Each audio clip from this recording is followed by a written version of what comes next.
Hi Doc. What have you been up to lately? Thanks for asking, Teddy. I've managed to send an abstract proposal to a conference. What? A conference? What do you mean by that? Yes, that's the way researchers communicate with each other. It's a way to discuss ideas and research findings, and to see how they are received by the scientific community. Sounds cool. What sort of conference is it then? It's the European Sociological Association that holds a midterm conference with the fancy title, Culture and the Making of Worlds. Oh, Making of Worlds? That does sound quite sci-fi, doesn't it? Ha ha, for sure. But since the conference will take place in Milan in Italy, I think it's going to be quite old school. Milan? Wow. There are a lot of fashionable people there. Will you be able to concentrate on the research stuff with all that beautiful people around you? You're right. It won't be very easy. So, are you just going there or will you present something as well? You said something about a proposal. If they accept my abstract, I'll give a presentation of my current research project. I've heard that you are working on a new research project. You left the academy, didn't you? Why don't you tell me more about what you're up to nowadays? You're right. I did leave the academy. At least for some years. I'm still a researcher, though. Currently I work at a strategic web agency. Good Old, it's called. It's quite interesting to be a researcher outside the academy. And your research? It is about the internet, isn't it? Yes, it does concern the internet. But my research differs quite a lot from the research that was carried out in the early years of the internet. Back in the 1990s, many sociologists explored the internet as a different reality. They often thought that there was quite a difference between online and offline life. In fact, it was common to talk about cyberspace and virtual space. Wow. You mean virtual? As in not quite real? Exactly. Researchers back then often imagined cyberspace as a space of possibilities. A cool place where you could be whoever you wanted. Where you could communicate with people you didn't know and do things that was impossible in everyday life. Such as being a teddy bear, you mean? Sort of. But nowadays, everything on the web is different. People don't seem to care so much about playing around with identities online. Instead, the boundary between online and offline seems to have collapsed. In a sense, at least. I'm not sure I understand what you mean by that. I'm always kind of twittering, Facebooking and blogging. That's the way the social web has turned out to be. Online and offline realities are indeed interconnected and they are hard to separate from each other. That's more like I think of it. So, how about the scientific community? Do they understand these changes? Well, to some extent other researchers think like this. It is true that nowadays, online space is often conceptualized in a profoundly different manner than in the 1990s. You could say that it is often understood as an extension of the social reality offline. Sometimes, it is also thought of as a regulating layer of that reality. All right, you lost me there. Could you explain what you mean by layers, extensions and regulations? Sorry about that. Let me take an example. One of the social web gurus of today's is called Rick Quammen. His favorite thing to say is, what happens in Vegas stays on YouTube. It is a way of explaining that we live in a sort of surveillance society.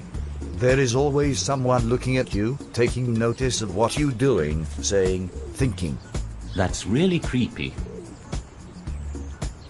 In a sense it is. Yes. But it becomes really interesting when we start thinking of it sociologically. It appears to be the case that what happens online regulates what happens offline. Okay, so you mean that people feel that there are certain things they can't do in life offline as a consequence of what's happening online? As if online life sort of controlled life offline? You've got the picture, Teddy. Thanks. So are there any researchers that support that view? Good question. Actually, there are many self-proclaimed experts that talk about the meanings of social media. They aren't really researchers, but they try to understand what's happening in the world right now. And it seems that they often want to think of social media as causing a revolution. A revolution? Are they some sort of Che Guevaras of the 21st century? With weapons and stuff? Sort of. But they are much more business-minded than Che Guevara was. They dress in t-shirts and don't use weapons. But the thing is that many of these experts seem to have an aspiration to proclaim a revolution. They often say that we are witnessing a fundamental change of society and social relationships. Everything is about to change. They really do sound like drama queens. Do you agree with them? Yes and no. Something has changed, but talking about social change, and especially revolutions, is quite tricky. If you want to think that way, it's necessary to take into account more than merely technological stuff. You can't simply argue that society has changed just because we have new tools to communicate. This tech stuff was developed in a social world that has a history.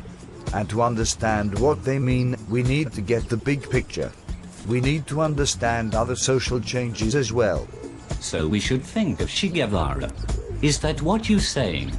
I'm not sure I understand what you mean. No, not Che Guevara. Even though it could be fun. What I'm saying is that we have to think about what other sociological theorists have said about late modernity. We have to understand the certain conditions of identity, social relationships and interactions that characterize social reality of today. In short, we need to think about how researchers thought of the world before the social technology was developed. If we want to understand the meaning of technology, we have to take into account how the world in which it is used works. Are you with me, Teddy? Yeah, I think so, and I'm so much agreeing with you. It does really seem to be reasonable. So, how does all this relate to your research? What are you going to present when you go to Italy? Well, I'm writing a paper that explores the arguments that are put forward in the 20 most influential popular scientific books published on the subject of social media. Normally, these books are understood as truths, more or less. But I would like to read them from a critical point of view.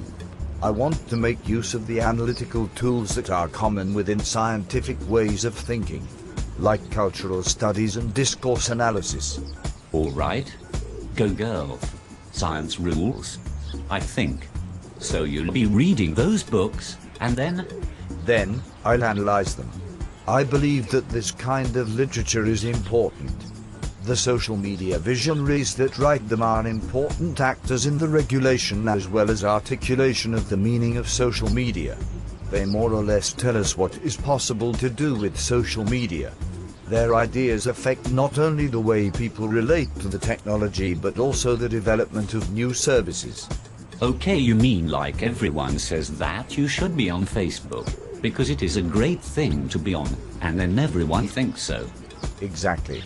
Or like everyone is talking about how cool Twitter is even if it's only used by the real kids. Well, that's not really true. Okay, so back to the subject. I'll be using that literature and try to highlight core assumptions and lines of arguments upon which these popular scientific texts are based. These assumptions and arguments, in turn, will be put under sociological scrutiny. I will do that in order to facilitate an understanding of social media that does not merely rely on utopian prophecies of technological innovation. Oh, so you want to provide something different, then? Like a more scientific approach?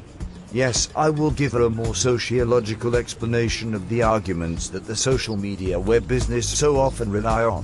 It's very important to take into account a sociological understanding of the complexities of late modern society.